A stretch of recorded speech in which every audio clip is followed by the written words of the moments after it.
स्वागत है आप सभी का एक बार फिर से अंकुर अपडेट्स यूट्यूब चैनल में। यूपी पुलिस के दूसरे दिन का डीवीपीएसटी कंप्लीट हो गया है। कुछ सेंटर ऐसे होंगे जहां पे अभी भी चल रहा होगा। रीज़न आपको अच्छे से पता है, जहां पे आधार कार्ड स्कैन करने में दिक्कत हो रही है, मतलब आपका थंब काम नहीं कर रहा है। ऐसे बहुत सारे ज़िले हैं जहाँ पे रात तक डीवीपीएसटी हुई है। मैं बात कल की कर रहा हूँ। जितने कैंडिडेट को सेंटर पर बुलाया गया है उनका अगर थंब नहीं सही से एक्सेप्ट हो पाता है तो उनको भी थोड़ा इंतजार करना पड़ जाएगा। बहुत सारी लड़कियां ऐसी हैं जो बहुत रात में घर पे पहुंची हैं। यही प्रॉब्लम ना हो, इसी वजह से भर्ती बोर्ड ने ये कहा था कि आप आधार कार्ड अपडेट करा लीजिएगा। खैर, कोई दिक्कत वाली बात नहीं है। रात हो या दिन हो, कुल मिला के आपका डीवीपीएसटी कंप्लीट हो जाए और आप उसमें फिट हो जाएं। लेकिन समस्या ये आ जा रही है कि लोगों को पता भी नहीं चल पा रहा है कि हम फिट हैं कि नहीं फिट हैं। क्योंकि देखो, बहुत सारे सेंटर ऐसे हैं जहाँ सब हो जा रहा है, वो कह रहे हैं घर जाओ। कल सुबह 5 बजे के आसपास एक लड़की का फोन आया कि सर हमें तो पता ही नहीं चल पाया कि हम फिट हैं कि नहीं फिट हैं। मैं अपना एप्लीकेशन फॉर्म भूल गई वहाँ पे देने के लिए, तो क्या करूँ, बाहर तो नहीं हो जाऊंगी। मतलब वो रोने वाला कंडीशन था उसका। तो मैंने उसको बहुत अच्छे से समझाया कि देखो रोने की जरूरत नहीं है। जो एप्लीकेशन फॉर्म है वो ऑलरेडी उन लोगों ने जो फाइल दिया था उसमें लगा हुआ था। अगर वो दिक्कत होती तो वो तुम्हें कहते। ऐसा कोई सरप्राइज वाली बात नहीं है कि वो सीधे तुम्हें चुपचाप बाहर कर देंगे और तुम्हें बताएंगे ही नहीं। फिर भी मैंने उसको ढांढस बताने के लिए ये कहा कि आप अपने पापा के साथ चली जाओ वहाँ पे एक बार फिर से और दिखा दो एप्लीकेशन फॉर्म की देखो मेरे पास है। तो ये गलती हो जा रही है लोगों से।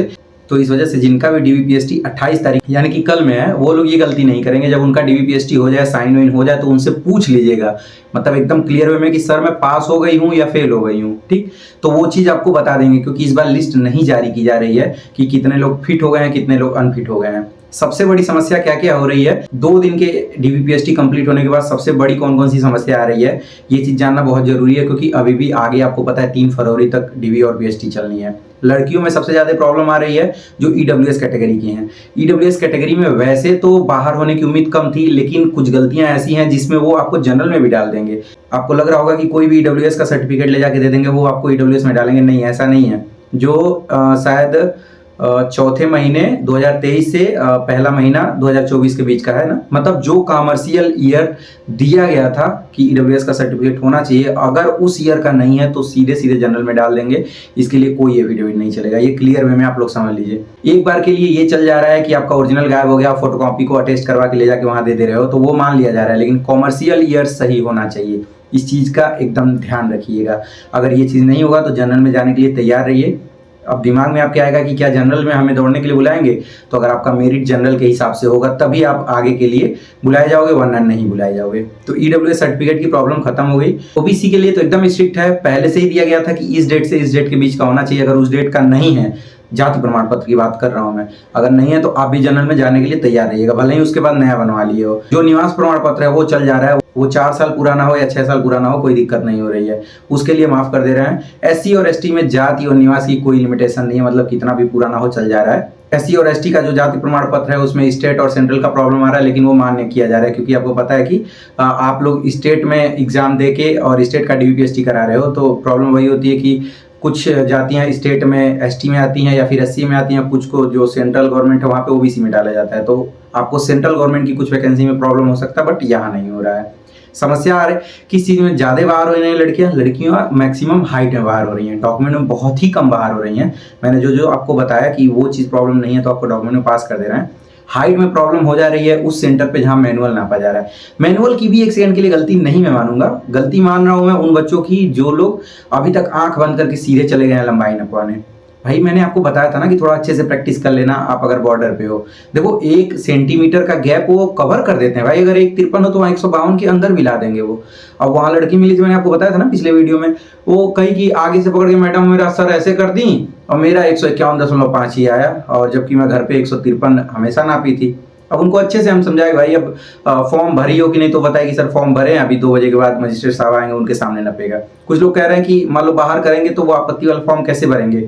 वही कहना कि हमें आपत्ति करनी है, वो खुद फॉर्म देंगे, एकदम नॉर्मल लिखा होगा कि मेरी लंबाई मतलब फलाना फलाना मेरा नाम है, मेरी लंबाई इतनी नापी गई है, मुझसे असंतुष्ट, हमारी लंबाई दोबारा नापी जाए। तो जब 2-2:30 बजे के आसपास आपको दोबारा बुलाएंगे मजिस्ट्रेट साहब के आने के बाद, तो उसी समय दोबारा नापा जाएगा और बहुत अच्छे से कहेंगे कि आप खड़े हो जाओ जितनी आपकी क्षमता हो। तो उस समय आपको ध्यान देने की जरूरत है कि जो सर का ये वाला हिस्सा है इसी पे स्केल आना चाहिए किसी भी तरीके से, क्योंकि सर का ये वाला हिस्सा नीचे होता है, इसको कितना भी उठाओगे इससे ऊपर नहीं जाएगा। तो आपको खड़े होने के लिए ये चीज़ ध्यान देना रहेगा कि इसको पीछे खींचिएगा। मतलब ये वाला पोर्शन उठाने की कोशिश करिएगा तो दिक्कत नहीं होगी। बाकी अगर एकदम ही कम है तो भाई हम क्या कर सकते हैं, नहीं आप ही कुछ कर सकती हो। तो जो लिखा है वो तो होना ही है। तो लंबाई में लोगों को ज़्यादा बाहर किया जा रहा है, लोगों को यही नहीं पता चल पा रहा है कि कौन अनफिट हुआ कौन फिट हुआ। आगरा पुलिस लाइन की बात किया जाए तो वहाँ कैंडिडेट का पूरा प्रक्रिया हो जा रहा है, उन्हें बता दिया जा रहा है कि अब आप घर जाओ, रनिंग की तैयारी करो, आप ये वाला चरण क्वालिफाई कर लियो। तो ऐसे ही आप मुंह खोल के थोड़ा पूछिए, वहाँ शर्माना छोड़िए कि सर बताइए तो हम पास हुए हैं कि नहीं हुए हैं। तो ऐसे आपको बहुत अच्छे से पता चल जाएगा। आप लोगों को मैं रोज कह रहा हूं कि जैसे अपने काम के लिए फ़ोन करके पूछ लेती हो बिना हिचकिचाहट के कि सर ये दिक्कत है बता दीजिए, वैसे ही जब आपका डीवीपीएसटी हो जाए तो कॉल करके मेरे नंबर पे एक बार बता तो सकती हो कि क्या क्या चीज़ें कैसे चेक हुई। सबके कंडीशंस अलग हैं, किसी के डॉक्यूमेंट में कोई प्रॉब्लम थी, किसी के कोई प्रॉब्लम थी, चीज़ें पता चलती हैं। जैसे आपको पता है ना अंदर नहीं जाने दे रहे हैं, तो आप लोग बताओगे नहीं तो लोगों तक पहुंचेगी कैसे ये बातें। मतलब अपना भला हो गया तो काम खत्म ना। ऐसी गलती ना करो कि आगे वालों को दिक्कत हो। ये मुझे कौन सा बहुत बड़ा तीर चलाना है, लेकिन इससे मेरे से ज्यादा फायदा आप लोगों का हो रहा है ना। मेहनत ज्यादा लग रही है बट सोचो कितना अच्छी चीजें हैं जब लोग ये कहते हैं कि सर आपकी वजह से मेरी परेशानी कब हो गई। तो ये चीज आपको भी ध्यान देने की जरूरत है। थोड़ा फोन करके आप लोग बता दिया करो कि क्या दिक्कतें हैं कैसे हैं। बाकी जिनके भी डॉक्यूमेंट वेरिफिकेशन और फिजिकल स्टैंडर्ड टेस्ट कल होने हैं, आज ही सब डॉक्यूमेंट रख लीजिएगा, सभी फोटोकॉपी रख लीजिएगा। कुछ लोग कंफ्यूज हो रहे हैं सर जो प्लेस है और डेट कैसे डालना है, मतलब कहाँ का। भाई आप अपने जिले का नाम डालना प्लेस की जगह पे, और जिस दिन आपका डीवीपीएसटी उसी दिन का डेट डाल देना।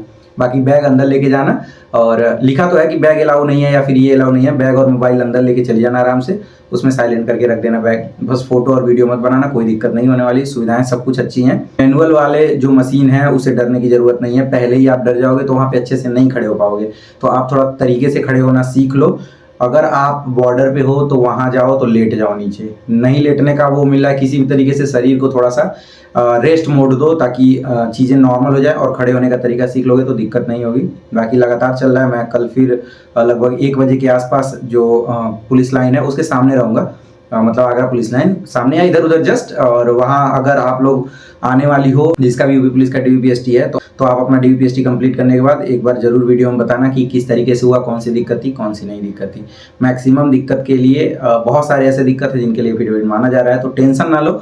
अगर नहीं भी माना जाएगा तो आपके और मेरे हाथ में कुछ भी नहीं है, आपका काम है एफिडेविट बनवा के लेके जाना, ठीक।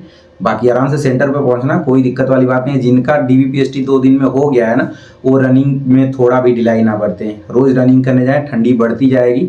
अगर आप रनिंग से 4-5 दिन पहले रनिंग बंद कर देते हो ना तो भी दिक्कत हो जाएगी, पैर जाम हो जाता है। तो इस चीज़ का ध्यान रखने की ज़रूरत है। बाकी आप लोग अच्छे से अपना ध्यान रखो, ठंडी से बचो, चोट वोट ना लगे, पैर और पे चोट लगेगी तो रिकवर करना मुश्किल होगा। रनिंग कब तक होगी, अभी भी इस चीज़ से पर्दा नहीं उठा है। अभी आप यही मान के चलो कि जो भर्ती बोर्ड ने कहा था कि जनवरी के तीसरे सप्ताह में, तो 15 के बाद वो किसी दिन भी करा सकता है, और ये भी हो सकता है 3 फरवरी के बाद भी हो। तो इसके लिए अभी आपको इंतजार करना पड़ेगा। मैं कोई ऐसा आकाशवाणी नहीं कर पाऊंगा कि मुझे पता चल जाएगा, ठीक।